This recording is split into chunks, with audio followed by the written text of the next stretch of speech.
All right, so today we're diving into the world of cocktails and the global bar scene. Sounds delicious. It really is an exciting world, and for this deep dive, we have an extra special perspective. Oh, yeah, because we're going right to the source. Exactly. We're getting insights from Bruno Santos himself. President of the International Bartenders Association, no less. Huge. You know, he also has this really cool nickname. Yeah, the father of bartending in Macau. And from the interview, you can tell that it's not just a title for him. Oh, definitely not.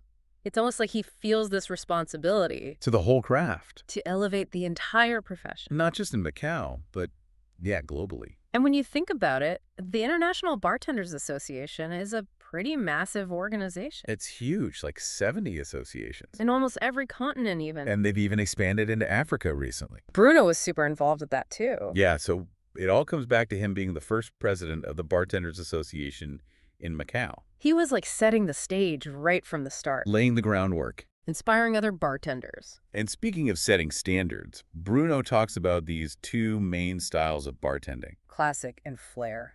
So classic versus flair. Can we break that down? Yeah, so imagine classic bartending as like this foundation. Like the OG style. It's all about precision and elegance. And control. yeah, like every movement is so purposeful. So it's almost like watching a really good chef. Totally. Every movement is so deliberate. So the judging criteria here must be super strict. Absolutely. They focus a lot on the perfection of the drink. So getting all the flavors balanced. The clarity, Right. the temperature. Even the garnish. Everything has to be flawless. I'm picturing like a perfectly chilled martini with a little twist. Exactly. But then we have the throwing bottles in the air style. Flair bartending. I'll admit, that's what initially caught my attention. Oh, for sure. It's so visually exciting. But what separates a good flair bartender from someone just like messing around with bottles? It's about having both showmanship and skill. So you have to be able to do those bottle flips and catches. Yeah. And those tricks are really hard to master. So are we talking years of practice? Definitely to build up that dexterity and hand-eye coordination. But here's the thing. The drinks still have to be amazing, So you can't just be flashy. right? A good flair bartender wows you with the performance, but the quality of the cocktail can't suffer. I love that it's like a gymnast who can also bake a perfect souffle. Exactly. It takes so much talent. But whether you like classic or flair, Bruno really emphasizes that customer service is at the heart of bartending. He really does. He says, we are here to serve the guests, and we are here to be friendly to these people, And that's so important. especially these days. Yeah, because think about it. How often do you have a genuine interaction with someone providing a service? It's so rare now. We're so used to self-checkout and online ordering. Totally. So when you walk into a bar and the bartender greets you with a smile, remembers your drink, or chats with you, It creates a connection. you're not just a customer anymore. You become a guest. And that completely transforms the experience. It's not about the transaction anymore. It's about feeling like you're valued. And Bruno even talked about how these service rituals differ across cultures. Oh, yeah, he compared Hong Kong and Macau. Two places that are so close geographically. Such different bar scenes. It's amazing how culture influences everything. Yeah, how a bartender approaches a guest. The level of formality, it all plays a role. So it seems like a good bartender is more than just a mixologist. They're also kind of a cultural ambassador in a way. One thing Bruno said that really stuck with me was this idea about bartenders becoming less cool and more nerdy. Ooh, interesting take. What do you think he meant by that? I think he's talking about the evolution of being a bartender. So at the beginning, there's this focus on the cool factor. Yeah, like the flashy techniques and the social side of things. But as you gain experience, your focus shifts. You start to really understand the craft. So it's like going beyond the surface level. Yeah, and exploring the history, the science, all the nuances. I get that it's like becoming a student of your craft, always wanting to learn more.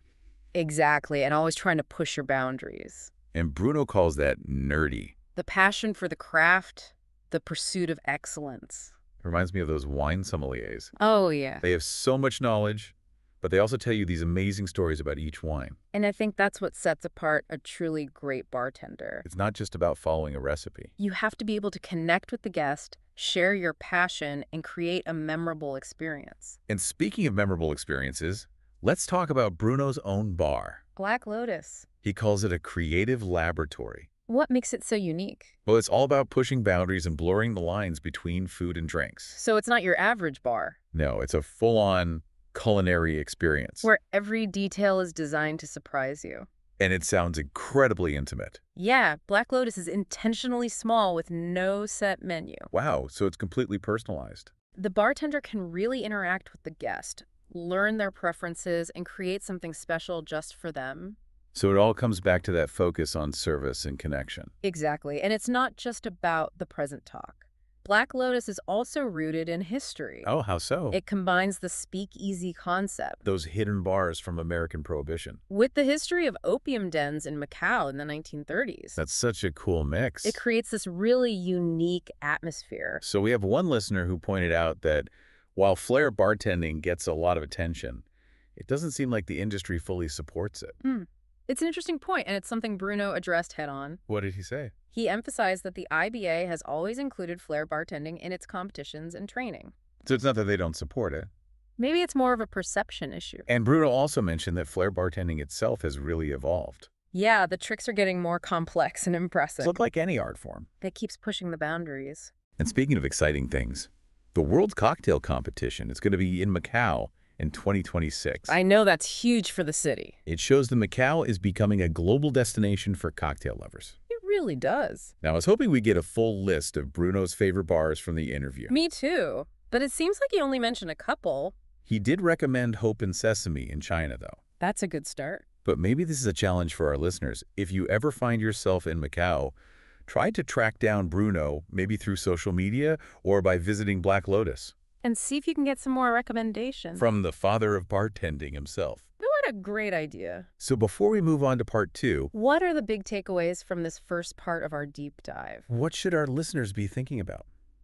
Well, one thing that really stands out to me is that bartending is about so much more than just mixing drinks. It's about the whole experience, right? Yeah, it's a sensory journey that engages your taste buds, your eyes, even your intellect. It's that whole idea of less cool, more nerdy. Exactly where the bartender's passion and knowledge are what really shine through. And it's not just about the technical skills. It's also about the stories, right? Oh, yeah, a good bartender can really transport you with the way they describe a drink. It's like each cocktail has its own little mythology. And when they weave those stories into the experience, it adds a whole other dimension. You're not just sipping a drink. You're like embarking on a journey. Totally. And I can just imagine sitting at Bruno's Black Lotus bar Surrounded by all that speakeasy and opium den history. and having him describe a drink inspired by that setting. It would be amazing. Oh man, I'm adding Black Lotus to my travel bucket list right now. Me too. But speaking of the global bar scene, are there any other cities that are really pushing the boundaries besides Macau? Oh, absolutely. There's so much innovation happening worldwide. So many cool places to explore. But if I had to pick one city that's consistently at the forefront, it would have to be London. London, what makes it so special? Well, for one thing, they have an incredible concentration of talented bartenders. Oh, wow, so much talent. And Londoners know their cocktails. They're a discerning crowd, They appreciate quality and creativity. which pushes the bartenders to constantly up their game. So it's like a breeding ground for cocktail innovation. Exactly. And London is also such a melting pot of cultures. And you see that reflected in the bar scene. Definitely there's this willingness to experiment with flavors and techniques from all over the world. So you might have a Japanese whiskey bar one night and a Peruvian pisco bar the next. It's awesome. It's like a constant evolution.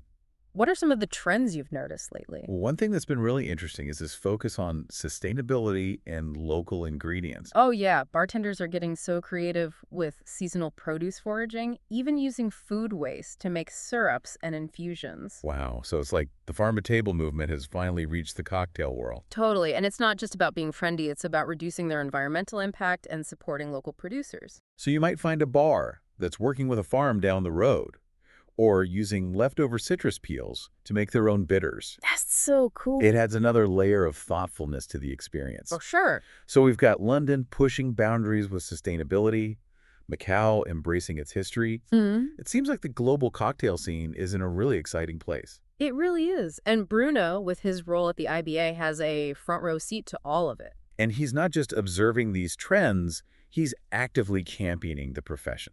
Absolutely. Advocating for bartenders and promoting responsible drinking. It's clear he's passionate about this world. So going back to Bruno's statement about bartenders becoming less cool and more nerdy, I'm curious, what does nerdy even mean in this context? I think it's about that constant thirst for knowledge. No pun intended. I see what you did there. It's about going beyond just making drinks and really diving deep into the history, the science, the culture, So it's like becoming a cocktail encyclopedia. but not in a boring way. Right. It's about being able to apply that knowledge creatively. Yeah, to craft cocktails that are delicious and interesting and tell stories through the ingredients. And maybe geek out with a fellow cocktail enthusiast. Exactly. I like that cocktail geek. It's like a badge of honor. A sign that you've really embraced this whole world. It's about constantly learning, experimenting, pushing the boundaries. And getting excited about discovering a new ingredient or technique. Or creating that perfect cocktail that captures a flavor or feeling. Yeah, that's what it's all about. It makes you realize how much artistry and expertise goes into every detail. From the sourcing to the garnish, And it all comes back to that connection, right? building a rapport with the guest and sharing your passion. Which brings us back to customer service. It's the foundation of a great bar. And sometimes it gets lost in the pursuit of cool cocktails or trendy aesthetics. But in a world that's so digital and disconnected, that personal touch is more important than ever. It's about making people feel seen and heard and valued. It's about turning a transaction into an interaction and an experience. And speaking of experiences, let's talk about the different bar formats we see today. Oh, yeah. We've got speakeasies, cocktail lounges, dive bars. What are some of your favorites and why? You know, I have a soft spot for those hidden speakeasy-style bars. Oh, I get that there's something so alluring about discovering a secret spot And stepping back in time. and enjoying a handcrafted cocktail in that intimate setting. It feels like you're in on something special. There's a sense of adventure and discovery. Exactly. And it's not just about the secrecy. It's about the attention to detail, the quality of the drinks, and that sense of community you find in those spaces. Like you're part of this select group of people who appreciate the art of the cocktail. Exactly. It's like stepping into a different world. Where you can forget about everything else. But there's also something to be said for the classic cocktail lounge. Oh, for sure. That old school glamour, the live music, the expertly crafted drinks. It's timeless. Absolutely. There's a reason those places have endured for so long. It's about sophistication and elegance. It's a ritual, a way to unwind and indulge. I love those places that transport you to another era, like you're in a classic film noir. But we can't forget about dive bars either. They have their own unique charm. Oh, yeah. Dive bars are all about authenticity and no-frills fun. You go for the cheap drinks, the jukebox tunes, the sense of camaraderie. It's a place where everyone feels welcome. It's a reminder that a great bar experience doesn't have to be fancy or expensive. Sometimes all you need is a cold beer and a friendly face. Exactly. It's about the people, the atmosphere, and the feeling of belonging. Dive bars do that really well. So as we wrap up this part of our deep dive, I want to ask you, our listener, what kind of bar experience are you drawn to?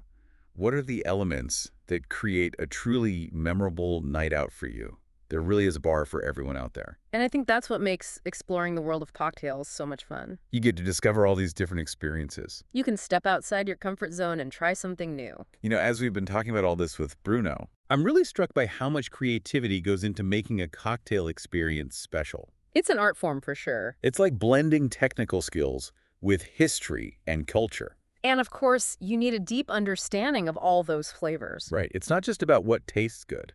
You have to engage all the senses. So it's like painting with flavors, textures, and aromas. And then you add in the presentation, the glassware, the garnish, the setting. It all comes together. To create this multi-sensory experience. And don't forget the storytelling. Oh yeah, a good bartender can really weave a narrative. And share the history or inspiration behind a drink. That's what elevates it beyond just a drink. It becomes something you can really savor and remember. Each cocktail has its own origin story. It's like its own mythology. And when a bartender brings that story to life, It adds this whole other dimension to the experience. it makes you appreciate all the little details. From sourcing the ingredients to that perfect garnish. And it reminds us that a great bar experience isn't just about the drinks.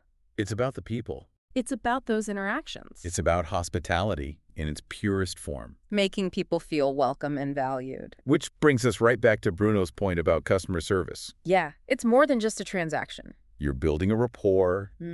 You're sharing your passion. And that's something we can all learn from no matter what we do. It's about treating everyone with kindness and respect. And taking the time to connect. So to wrap up our deep dive into the world of cocktails and bartending, I want to leave you with this thought. The next time you're at a bar, Take a moment to appreciate the artistry and the dedication behind your drink. yeah, talk to the bartender, learn about their inspiration, savor those flavors, You might be surprised at what you discover. and how much joy you find in that connection. Cheers to that, And to all the bartenders out there. who are creating these magical moments. One drink at a time. Until next time.